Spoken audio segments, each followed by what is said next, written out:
Guys, naghahanap ka ba ng legit contractor na gagawa ng iyong bahay? Baka ito na po ang hinahanap mo, ang Pay Palma Build House. And then guys, ayon po sa contractor, ito po sila ay any point of Luzon, pwede po silang gumawa. Kaya if ever na interesado ka, nasa dulo po ng video na ito ang kanilang number at FB at direkta mo po silang makakausap about dito. So ito po yung continuation ng kanilang ginagawang bahay na kung saan ito ipinost natin ng mga nakarang araw. So ito nga step by step natin iyong papakita sa inyo. At mula ito yung day 3 hanggang day 7, kung gaano na sila kabilis gumawa at yung quality nga po ng pagkanilang trabaho ay inyong mas subaybayan. So sa hindi pa po nakapanood nung nakaraang post natin, ito pong picture na to, ito po yung ginagaya nilang bahay or yung plano dito mismo sa bahay na ito.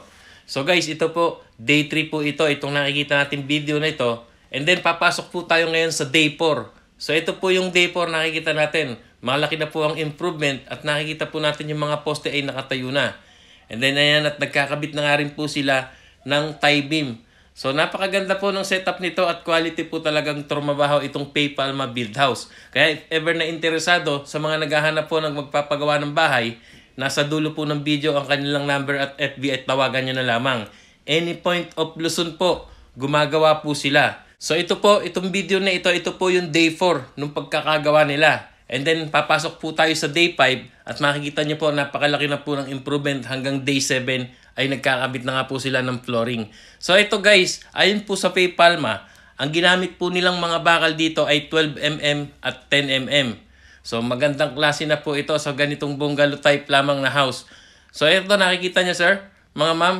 Ayan, napakaganda po ng setup ng pagkatrabaho nila. So ito po yung continuation po ang pag-upload natin ito dahil sinesendan po tayo araw-araw ng video ng Pay Palma Build House para mai-update po kayo, para makita nyo rin po kung paano silang dumiskarte at trumabaho sa kanilang mga project. Mula day 1 hanggang full finish at mapu-full finish po nila itong buong bahay na ito ay magkakaroon po tayo ng video house tour na ganito po sa picture na ito. Kaya po masusubaybayan natin ito mula day 1 hanggang finishing hanggang turnover na sa pinakamismong owner ng bahay. Kaya kapatid, kung bago ka pa lang dito sa page ni Ref Egay Mix TV ay i-follow mo na ito at i-share na rin ang video. Para sa susunod na ating mga uploads ay makikita mo ang continuation at kabuuan at full finish dito.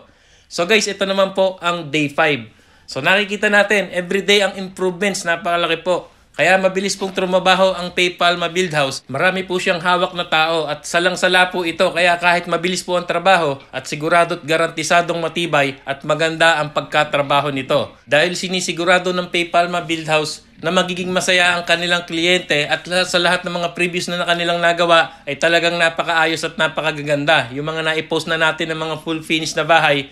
Kaya ito, nag-request tayo sa Pay Palma Build House na ang gagawin po natin araw-araw po na video ay bigyan tayo para maihatid sa inyo ng inyong lingkod na makita natin mula day 1 hanggang ka-finishing at hanggang turnover sa owner ay makita nyo po ang kung paano ito tinrabaho at kung paano po nila ito step by step ginawa kagaya po ng ginagawa natin ngayon.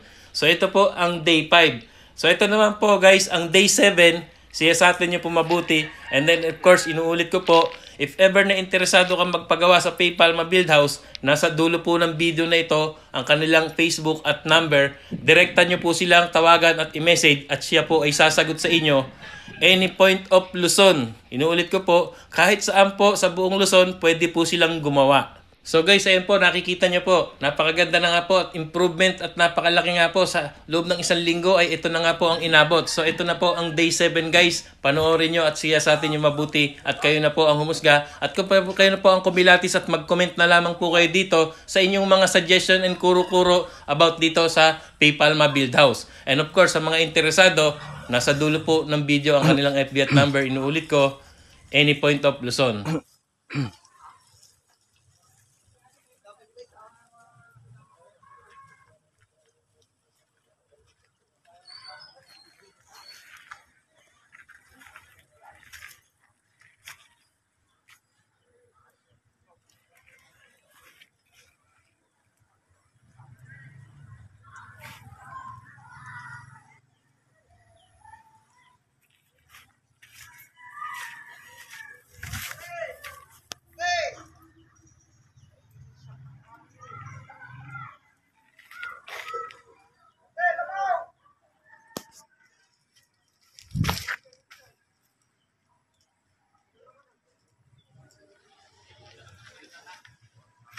So guys, hanggang dito na lang muna tayo sa day 7. Pero continuation, after 4 to 5 days, mag-upload ulit tayo ng day 8 to 12. Hanggang sa ito po ay ma-full finish. And then guys, ito po yung ginagayang bahay na siyang ite-turn over sa mismong owner. So guys, ito po ang FB ng Paypalma Build House. And then ito po si Sir Axel, kasama rin po sa team ng Paypalma Build House. And then guys, sa mga nagtatanong saan location, any point of Luzon po, kung taga Luzon ka, pwede ka po rito. Kaya tumawag na at mag-inquire at sila mismo ang sasagot sa inyo. So guys, ang plano po dito sa bahay na ito, 4 na kwarto at 2 toilet and bath. Kaya ito, alamin natin sa susunod nating mga upload at makita nyo hanggang ma-full finish po ito ay masubaybayan nyo at makita nyo kung kalidad at quality ng pagkatrabaho ng Paypalma Build House.